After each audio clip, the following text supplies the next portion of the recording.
شباب في شيء قاعد يقول لك المشكلة في عصر الكل طالب بالمستجدات، والمشكلة الكبرى عندك يسوي في نفس الوقت شغل عصر هاك الموضة والجديد فاخر الصراعات تتغير ولا ابقى في مانع عليه. كيف تبيني البس ثوب ما هو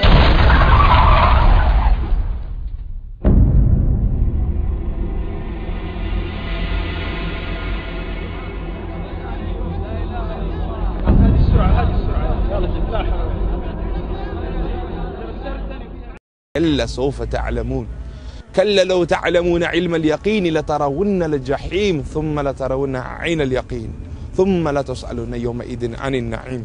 This was a Makkan surah, and like many other short surahs, its meaning is profound. What Allah subhanahu wa ta'ala is saying to us through this surah is a heavy warning. ألهاكم التكاثر. For how long are you going to be busy in your heads and your minds thinking of your dunya, chasing the material goods? Even when we came to this janazah, brothers, a majority of us were guilty, thinking, what time will this finish? What time do I have to be at this place and that place? We don't think of our own death here and now. Al-Jum'ah, we came to the Friday prayer thinking, when is it going to finish? When am I going to leave it? When Yawm al-Qiyamah is going to happen on Al-Jum'ah. How often do Muslims come to the Jum'ah knowing today might be the day of judgment? Today might be the day the clouds will come and Allah will call. But we don't think that. We think it will be delayed and there will be respite further and further. But he says, حَتَّى زُرْتُمُ الْمَقَابِرِ. For how long will you chase these worldly things with each other, competing with one another?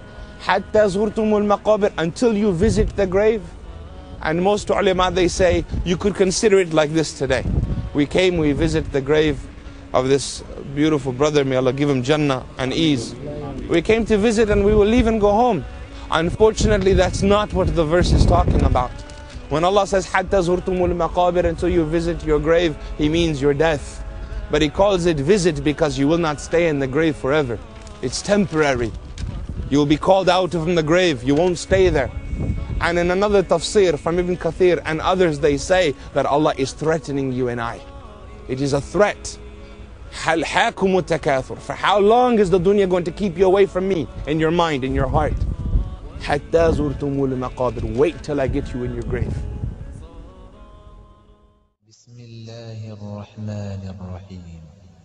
لا أقسم بيوم القيامة ولا أقسم بالنفس اللوامة أيحسب الإنسان أن لن نجمع عظامه بلى قادرين على أن نسوي بنانه بل يريد الإنسان ليفجر أمامه يسأل أيان يوم القيامة فإذا برق البصر وخسف القمر وجمع الشمس والقمر يقول الإنسان يومئذ أين المفر كلا لا وزر إلى ربك يومئذ المستقر ينبأ الإنسان يومئذ بما قدم وأخر بل الإنسان على نفسه بصيرة ولو ألقى معاذيره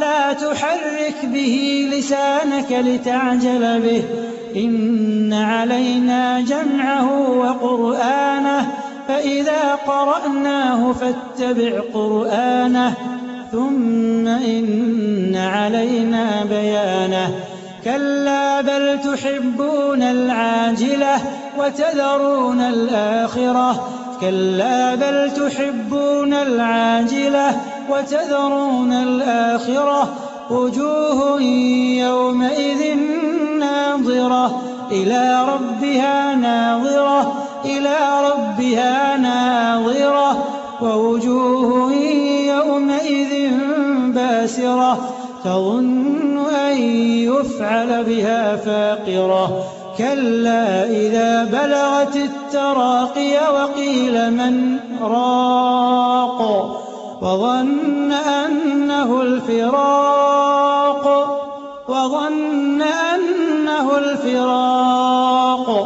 والتفت الساق بالساق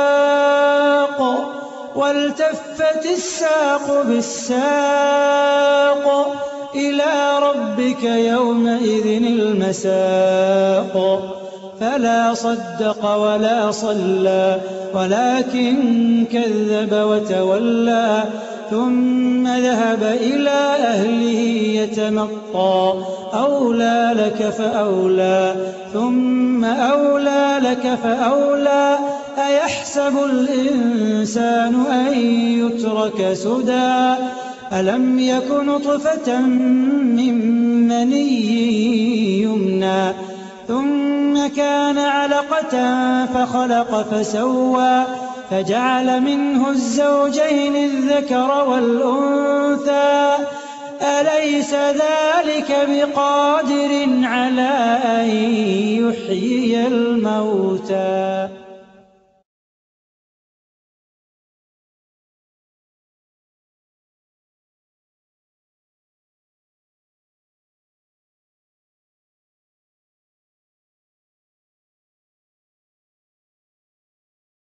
And here we are, the granddaddy of all quantum weirdness, the infamous double-slit experiment.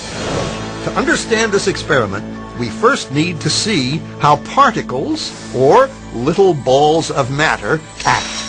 If we randomly shoot a small object, say a marble, at the screen, we see a pattern on the back wall where they went through the slit and hit.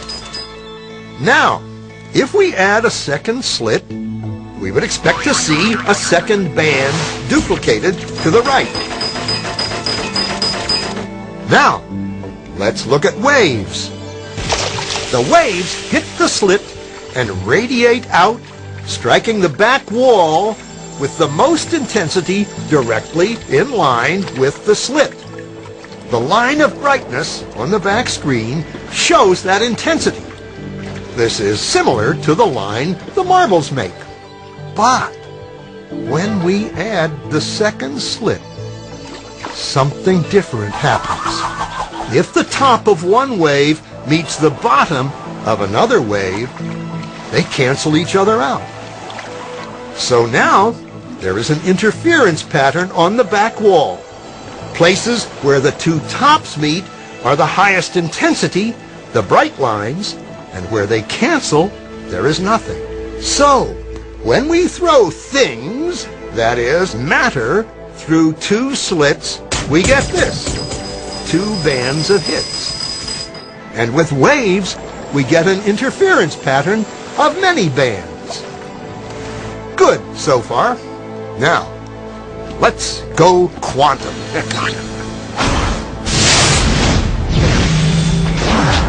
An electron is a tiny, tiny bit of matter, like a tiny marble. Let's fire a stream through one slit. It behaves just like the marble, a single band. So, if we shoot these tiny bits through two slits, we should get, like the marbles, two bands. What? An interference pattern. We fired electrons, tiny bits of matter through. But we get a pattern like waves, not like little marbles. How? How could pieces of matter create an interference pattern like a wave? It doesn't make sense. But physicists are clever. They thought, maybe those little balls are bouncing off each other and creating that pattern. So, they decide to shoot electrons through one at a time. There is no way they could interfere with each other. But after an hour of this, the same interference pattern is seen to emerge. The conclusion is inescapable. The single electron leaves as a particle, becomes a wave of potentials, goes through both slits, and interferes with itself to hit the wall like a particle. But mathematically, it's even stranger. It goes through both slits, and it goes through neither.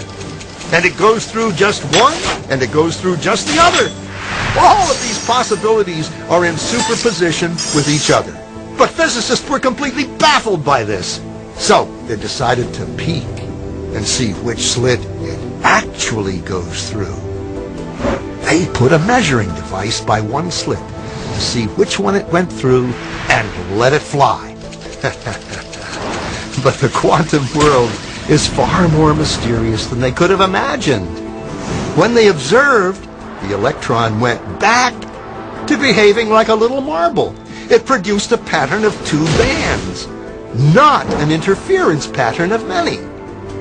The very act of measuring or observing which slit it went through meant it only went through one, not both.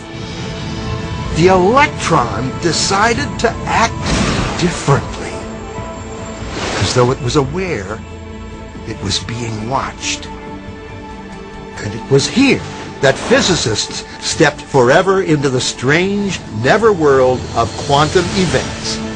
What is matter? Marbles or waves? And waves of what? And what does an observer have to do with any of this? The observer collapsed the wave function simply by observing. كل نفس ذائقة الموت وإنما توفون أجوركم يوم القيامة فمن زحزح عن النار وأدخل الجنة فقد فاز وما الحياة الدنيا إلا متاع الغرور